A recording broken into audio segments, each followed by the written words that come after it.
आप सभी श्रोता बंधुओं को मेरा प्यार भरा नमस्कार। आइए आज हम सभी पेट की समस्या को जड़ से मिटाने के लिए एक घरेलू औषधि के बारे में जानते हैं। वैसे तो इसके बहुत सारे लाभ हैं, जिनमें से एक खास गुण है इसका, पेट की बीमारियों को ये दूर भगाता है। अमलतास। जी हाँ, अमलतास एक पीले फूलों से आच्छादित अमलतास के पेड़ की शोभा देखते ही बनती है दोस्तों, जो लगभग सभी जगह पाया जाता है। शोभाकार वृक्ष को बाग बगीचों और घरों में सजावट के लिए लगाया जाता है, इसीलिए इसे कहते हैं अमलतास अनमोल। इसे संस्कृत में व्याधिघात भी बोलते हैं।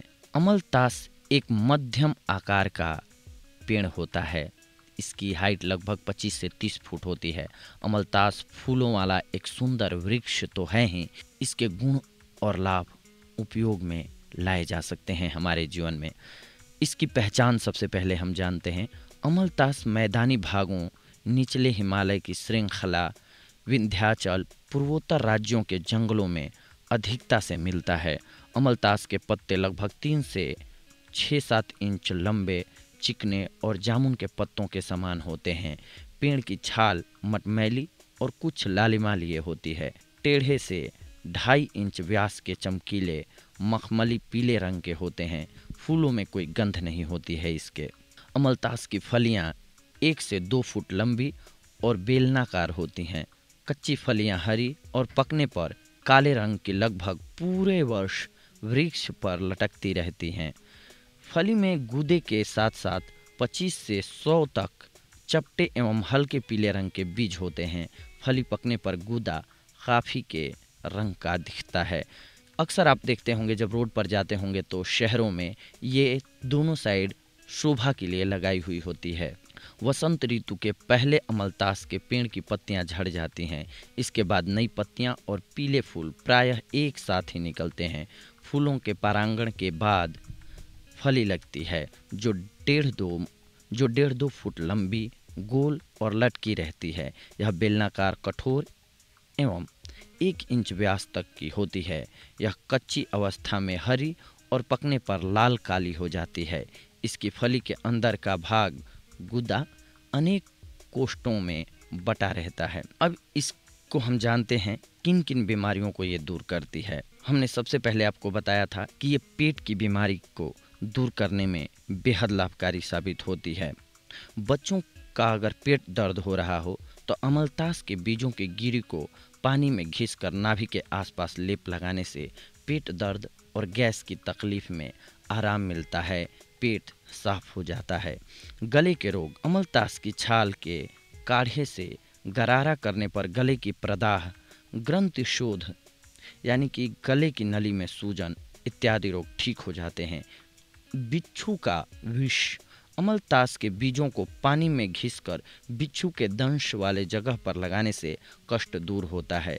इसके अलावा त्वचा रोग हो अगर, तो अमलतास के पत्तों को सिरके में पीसकर बनाए लेप को चर्म रोगों यानी दाद, खाज, खुदली, फोड़े फुंसी पर लगाने से रोग दूर होता है। यह प्रयोग कम से कम 3 हफ्ते तक अवश्य करना चाहिए। अमलतास के पंचांग यानी कि पत्ते, छाल, फूल, बीज और जड़ को समान मात्रा में लेकर पानी के साथ पीसकर लेप बना लें। इस लेप को लगाने से त्वचा संबंधी सारे रोग मिट जाते हैं। मुख पाक यानी कि मुंह के छाले, अमलतास की गिरी को बराबर की मात्रा में धनिये के साथ पीसकर उसमें चुटकी भर कत्था मिलाकर तैयार चूर्ण की आधा चम्मच मात्रा दिन में 2 से 3 बार चूसने से मुंह के छाले में आराम मिलता है। वमन यानी कि उल्टी में, अमलतास के 5 से 6 बीज पानी में पीसकर पिलाने से हानिकारक खाई हुई चीज यानी कि वमन उल्टी द्वारा बाहर निकल जाती है और पेट साफ हो जाता है। इसीलिए हमने ये टाइटल दिया हुआ है आज का कि ये पेट की बीमारी को दूर करने में बेहद लाभकारी होता है। इसके अलावा कुष्ठ रोग यानी कि कोढ़ से बचाता है। अमलतास की 15 से 20 पत्तियों से बना लेप कुष्ठ का नाश करता है। अमलतास की जड़ का लेप कुष्ठ रोग के कारण हुई विकृत त्वचा को हटाकर जख्म वाले स्थान को ठीक कर देता है। त्वचा के चकत्तों में अमलतास के नर्म पत्तों को पीसकर लेप करना चाहिए। त्वचा के चकत्ते ठीक हो जाएंगे। खुजली के लिए, अगर आपको खुजली हुई है तो अमलतास के पत्तों को छाछ में पीसकर लेप लगाना चाहिए और कुछ देर बाद स्नान कर लेना चाहिए। खुजली दूर हो जाती है।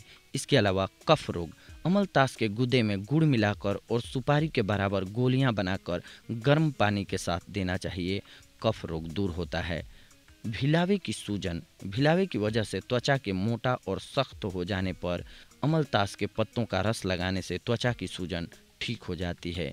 बवासीर में 10 ग्राम अमलतास की फलियों का गुदा, 6 ग्राम हरड़ और 10 ग्राम मुनक्का काली द्राक्ष को पीसकर 500 मिलीलीटर पानी में पकाइए। जब यह 8वां हिस्सा शेष बचे तो उतार कर रख दीजिए। इस काढ़े को प्रतिदिन सुबह के समय देना चाहिए। 4 दिन में ही असर दिखाई देता है। रक्त पित्त यानी नक्सीर फूटकर खून बहने, पेशाब साफ न होने और बुखार में भी यह काढ़ा दिया जाता है। इससे दस्त साफ होकर भूख भी लगती है, इसीलिए ये पेट के लिए बेहद लाभकारी होता है। सूजन में अम्लतास के पत्तों को सेक कर बांधने से सूजन उतर जाती है। कब्ज नाश होता है इससे। 10 ग्राम अमलतास का गुद्दा और 10 ग्राम मुनक्का मिलाकर खाने से शौच साफ आती है और कब्ज समाप्त हो जाती है। अथवा अम्लतास और इमली के गुद्दे को पीस कर रख लें, फिर इसे सोने से पहले पीने से सुबह शौच अच्छी तरह से आती है। पेट दर्द अगर आपका हो रहा हो तो पेट दर्द और गैस में अमलतास के गुद्दे को बच्चों की नाभि के चारों ओर लेप करने से लाभ होता है। पेट दर्द और आफरे में अमलतास के बीज की मज्जा को पीसकर बच्चों की नाभि के चारों ओर लेप करना चाहिए, इससे लाभ होता है। इसके अलावा ये पक्षाघात, लकवा, सुप्रसव, प्रसव का दर्द हो रहा हो, अर्दित हो, उदावर हो, विरेचन हो, दमा हो, अगर आपको उल्टी अगर आपको नहीं हो रही हो और करानी हो, उपदंश, गठिया रोग हो, इन सारे रोगों में ये बेहद लाभकारी साबित होता है। पर आज का हमारा जो ये अंक था वो पेट की बीमारियों से रिलेटेड था। इसके अलावा हमने कुछ एक और इसके लाभ बता दिए। अगली बार हम जब जुड़ेंगे आप सभी से तो इसके और सारे बहुत सारे गुण हैं, लाभ हैं, उनसे आपको वाकिफ़ कराएंगे। तब तक के लिए धन्यवाद, नमस्कार।